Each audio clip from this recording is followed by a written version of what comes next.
On parle football féminin et de notre sélection nationale. Tombeuse des Nigériennes. Au tour précédent, les éléphantes footballeuses remettent le bleu de chauffe. Clémentine Touré et ses pouliches se sont envolées ce soir pour le Nigeria en vue du deuxième tour aller des éliminatoires de la CAN 2022 prévu ce vendredi 18 février. Une expédition qui intervient après une préparation locale d'une semaine. À défaut de battre les Super Falcons sur leurs installations, les Ivoiriennes devront tout au moins préserver leurs chances de qualification. C'est notre focus de ce soir. Voilà, démonstration de force des éléphantes 9-0 et 11-0 en allée. Est-ce que déjà, Henri Jo, vous vous souvenez de cette manche-là, enfin de ces deux manches-là, aller et retour? Bien évidemment, après la balade du côté du Niger, il y avait ce match retour là. Et déjà, après le match aller, on savait tous que les éléphantes allaient se qualifier pour le tour suivant parce qu'elles allaient gagner 11-0 à l'extérieur. Forcément, derrière, on voyait très mal cette équipe nigérienne venir s'imposer à Abidjan sur le score de peut-être 12. Donc, ça a été, je dirais, une autre balade du côté du Robert Champeau de Makori avec Clémentine et ses filles. Donc, voilà, on garde quand même un bon souvenir d'une équipe quand même qui s'est fait respecter, surtout qui a montré l'écart qui existe entre ces deux nations, notamment le Niger et la Côte d'Ivoire, au plan footballistique.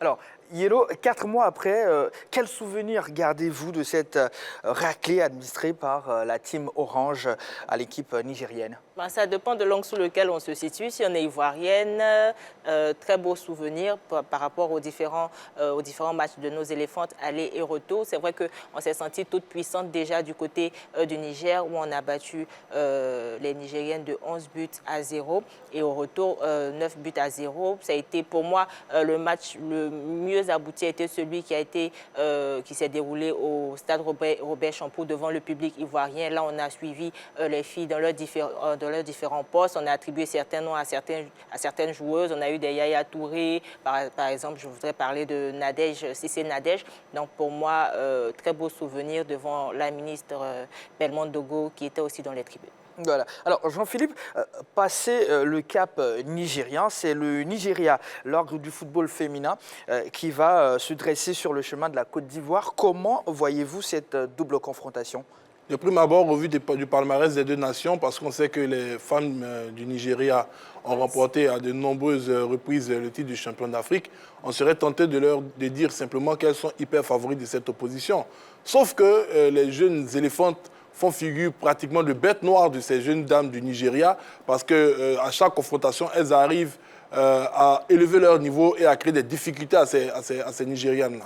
On se rappelle qu'elles avaient privé le Nigeria de la dernière participation aux Jeux Olympiques avant de s'incliner face au Cameroun. Voilà, et je pense qu'elles ont la capacité de pouvoir arriver à bout de ces Nigérianes, à condition que la coach Touré Clémentine et ses filles travaillent dans d'excellentes conditions.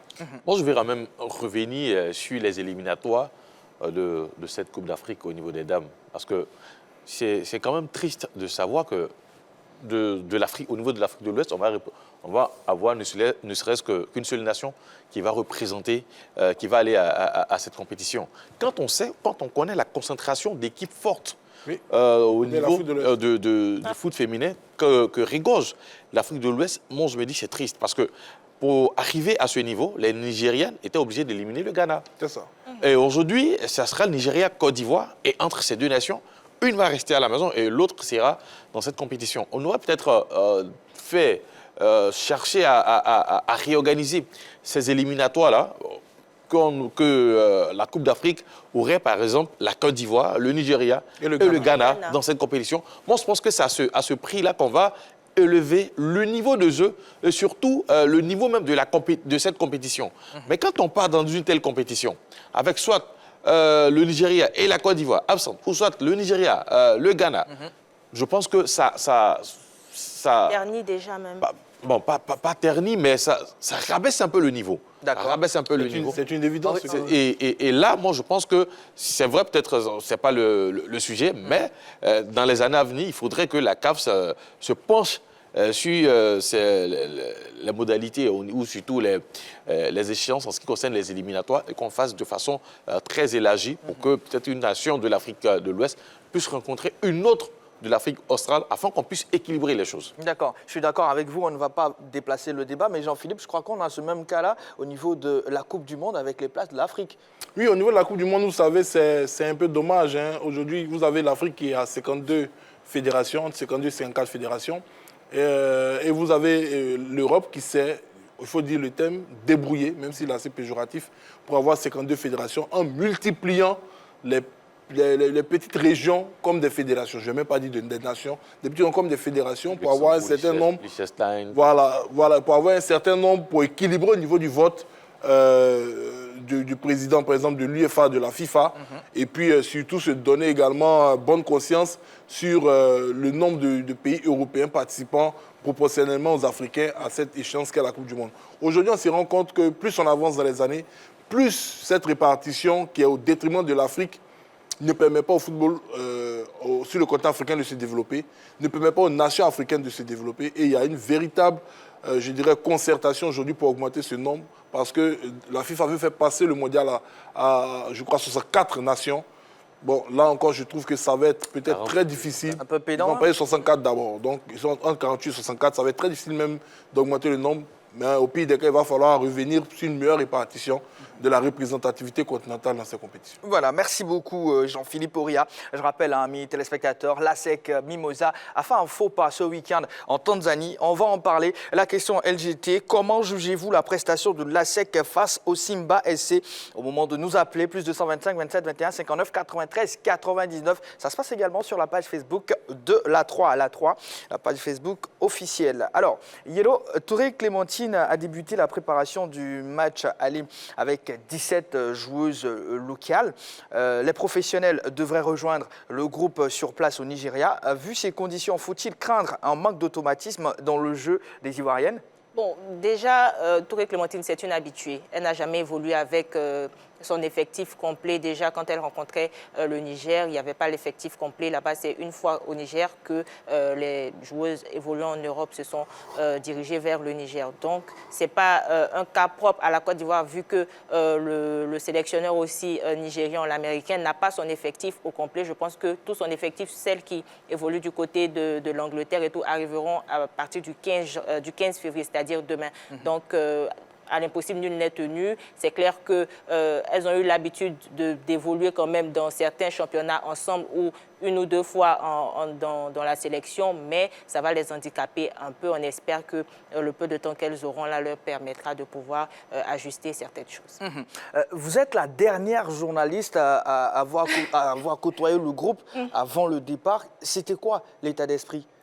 Très bel état d'esprit de ce qu'on connaît des Ivoiriens et des éléphantes. C'était une très belle ambiance déjà, mais elle partait vraiment concentrée parce qu'il faudrait signifier que le Nigeria, c'est un cran au-dessus du Niger parce que déjà l'effectif change, le coaching change. Il ne faudrait pas tomber dans la facilité parce que j'ai entendu des différentes joueuses, elles étaient vraiment concentrées et elles se disaient qu'il y avait un match retour à jouer parce que le Nigeria les avait éliminés, je crois, en 2019. Donc, c'était une partie remise pour elle. Elle partait très concentrée, ainsi que la sélectionneuse et tout le staff technique. Alors, Jean-Philippe, parlant d'automatisme, voilà, revenons un tout petit peu là-dessus. Est-ce qu'on doit craindre qu'il y ait un problème à ce niveau-là? Moi, je dirais oui, c'est vrai, même si c'est pratiquement le même groupe qui joue à chaque fois. Mais vous l'avez dit, la dernière confrontation est il y a 4 mois. Vous voyez, donc il y a beaucoup de choses qui vont rentrer en ligne de compte. L'état de forme individuel des joueurs, l'état de forme collectif des joueurs. Ensuite, des joueuses. Des joueuses. Bon, de toute façon, c'est un poste. Mais bon, je vous le conseille des joueuses. Donc, il y a également, je dirais également, les automatismes qu'il faut essayer de remettre en place entre les différents athlètes. Là, on ne peut pas... non, on ne peut pas dire athlètesse. Donc, voilà, c'est juste pour charrier un peu. Mais je pense que Touré Clémentine aura encore un autre défi à relever. Ça aurait été mieux qu'elle puisse disposer de son groupe au complet avant le départ pour le Nigeria, afin de peaufiner sa stratégie ici. Mais bon, Yellow l'a dit, à l'impossible, nul n'est tenu. On va essayer de croiser les doigts en espérant que les filles aillent au Nigeria pour faire un excellent résultat avant la rencontre retour ici à Abidjan. Le plus important, c'est de ne pas prendre l'eau surtout là-bas pour espérer garder toutes ses chances de qualification pour la suite des événements. D'accord. Henri Joël, alors absente face au Niger, Naï Estelle fait partie des professionnels annoncés bien sûr pour cette double confrontation avec le Nigeria. Choix logique selon vous? Enfin, si oui, pourquoi? Moi, je pense que c'est un choix logique et puis il faut se féliciter de son arrivée. Longtemps, hein, nous tous ici avons critiqué son absence au sein de cette sélection. Aujourd'hui, elle est là. Elle a appelé à faire son retour. Donc déjà, il faut saluer cela. Mais on n'oublie pas qu'elle a déjà fait partie de cette sélection. Donc la majorité des joueuses plutôt, qui évoluent dans cette sélection, elles se connaissent. Elles connaissent celles qui sont là. Donc du coup, je pense que son arrivée sera considérée ou sera vue comme un bonus pour cette équipe qui s'est débrouillée très bien sans elle. Mais aujourd'hui, avec son profil, ça va donner une autre manière de jouer à cette équipe nationale ivoirienne. Et ce qui est bien, c'est que Touré Clémentine a déjà une Naï Estelle au sein de son équipe. Donc, elle sait comment l'utiliser. Avec ce que nous avons eu, les résultats précédents et surtout l'enjeu qui arrive, parce que c'est le Nigeria en face, bon, je pense que l'arrivée de Naï Estelle va apporter quelque chose de plus et surtout va peut-être amener le sélectionneur nigérien à changer ses plans parce que tout le monde connaît Naï Estelle pour déjà avoir évolué avec cette équipe face à cette même équipe du Nigeria. Non, moi, je pense que c'est une très belle chose. Pour revenir un peu au niveau de l'absence des professionnels, moi, je pense que c'est l'occasion, par exemple, pour Touré Clémentine de travailler avec les joueuses qui évoluent en Côte d'Ivoire, essayer de constituer un groupe et puis greffer ces professionnels-là à ce groupe qui sera constitué pour former une équipe très rapide pour pouvoir affronter le Nigeria en espérant bien sûr faire un bon résultat et surtout pour le match retour avoir tout son monde au complet et essayer de chercher la qualification. D'accord. Alors, quelle sera la clé, à votre avis, côté ivoirien pour débloquer, pour faire sauter le verrou nigérien? Moi, je dirais que la clé principale des joueuses ivoiriennes, ce sera la solidarité. La solidarité, et il va falloir jouer très collectif. Parce que face au Nigeria, il va falloir éviter certains errements qu'on a pu voir face au Niger, où arrivé un moment dans la rencontre, chacune y allait de sa volonté manifeste d'aller scorer. On a vu assez d'individualisme, on a vu certaines joueuses qui ont eu à se mettre en évidence au détriment des autres. Mais face au Nigeria, ça va être une rencontre beaucoup plus tactique, où il va falloir tout simplement resserrer les lignes, il va falloir s'apprêter à souffrir, défendre ensemble, attaquer ensemble, profiter des moindres occasions et surtout avoir à l'esprit de faire briller le collectif. Briller le collectif, c'est-à-dire toujours chercher à mettre dans les meilleures dispositions le coéquipier qui est bien placé pour scorer. Et je pense que c'est la clé du succès, ce sera la clé du succès de nos jeunes filles du côté nigérien. Yellow, d'autres éléments à rajouter? Il ne faudrait pas surestimer l'adversaire parce que ne sont pas étrangères aux Nigérianes. C'est vrai que quand on affronte des grandes nations et surtout quand on tient compte du palmarès du Nigeria, 9 fois championne d'Afrique, c'est clair que ce n'est pas le Niger que nous avons rencontré, mais il faudrait partir avec toutes les armes qu'il faut. Il ne faudrait pas avoir peur de l'adversaire, rester prudente, mais pas avoir peur de l'adversaire. Ok. Alors, dans l'ensemble, Henri Jo, la Côte d'Ivoire vous semble-t-elle armée pour aller chercher un résultat du côté du Nigeria? Bien évidemment, elles l'ont déjà réalisé. Jean-Philippe évoquait la dernière confrontation entre ces deux nations où le Nigeria est resté à quai, n'a pas pu participer au tour suivant au niveau des Jeux Olympiques. Donc déjà, il y a eu un très bon résultat ici. Ensuite, elles ont bataillé du côté du Nigeria pour pouvoir obtenir la qualification. Donc je pense qu'aujourd'hui, la Côte d'Ivoire est armée. C'est vrai, le Nigeria a son palmarès, le Nigeria a l'histoire, mais la Côte d'Ivoire aujourd'hui est une nation montante, même si je ne vais pas la classer au même niveau que le Nigeria, peut-être le Ghana et les autres, mais c'est une nation montante au niveau du football féminin. C'est vrai, c'est pas cette politique-là qui va tout de suite, on ne sent pas cette politique-là qui va tout de suite envoyer ce boom-là au niveau du football féminin, mais il y a du travail qui est fait. Aujourd'hui, on sait tous que Touré Clémentine parcourt le monde pour enseigner ce qu'elle sait en ce qui concerne le football et surtout le football féminin. Donc déjà, la Côte d'Ivoire a, à la tête de son staff technique, quelqu'un qui connaît très bien le football féminin. Donc je pense que c'est un avantage et surtout avec ces professionnels qui arrivent à s'expatrier, qui vont dans d'autres clubs, surtout en Europe, parce qu'après le dernier championnat, la joueuse de l'Africa Amina est partie en France. À Fleury. À Fleury, tout comme elle. D'autres sont partis sous d'autres suites. Donc, avec l'expérience acquise là-bas pour ces matchs à venir, je pense que la Côte d'Ivoire aujourd'hui est quand même armée pour aller défier n'importe quelle nation. Maintenant, dans cette phase, il aura quand même des moments. Il y aura des moments où le Nigeria va avoir la possession, le Nigeria va nous dominer, mais il faudra être solidaire pour pouvoir faire bloc et empêcher les Nigérians de marquer ce but-là, peut-être d'entrée. Ensuite, il faudra être réaliste, parce qu'on aura aussi nos moments forts.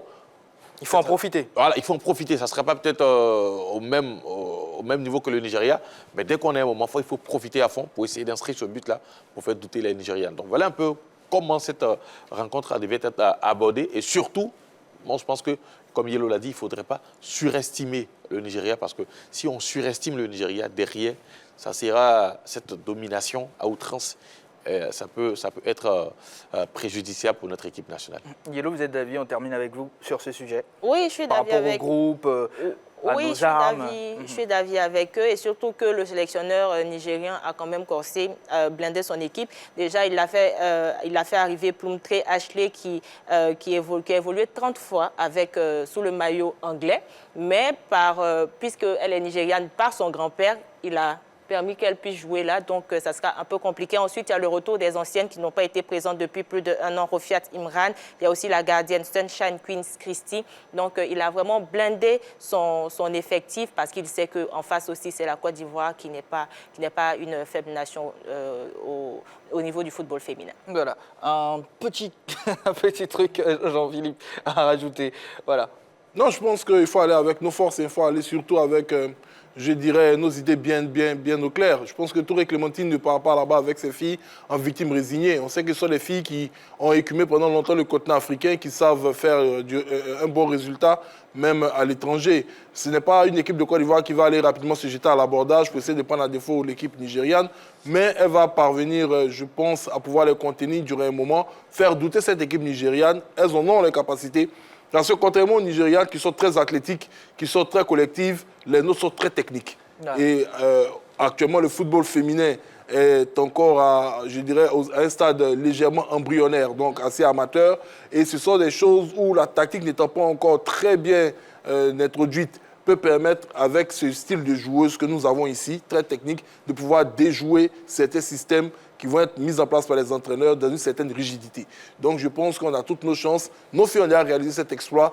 Elles ont su le bon de touche quand même, ça il faut le dire clairement, hein, le meilleur entraîneur, bon, même si le reste souhaitait que je le mette au féminin, du football féminin du continent africain, l'absolu Touré Clémentine, et c'est un atout non négligeable. Merci beaucoup et surtout bonne chance à nos joueuses. Petite information, Touré Clémentine a retenu 25 joueuses, dont 10 locales et 15 évoluant hors de la Côte d'Ivoire. Voilà, la manche retour aura lieu le mercredi 23 février prochain. Coupure publicitaire, on reprend juste après.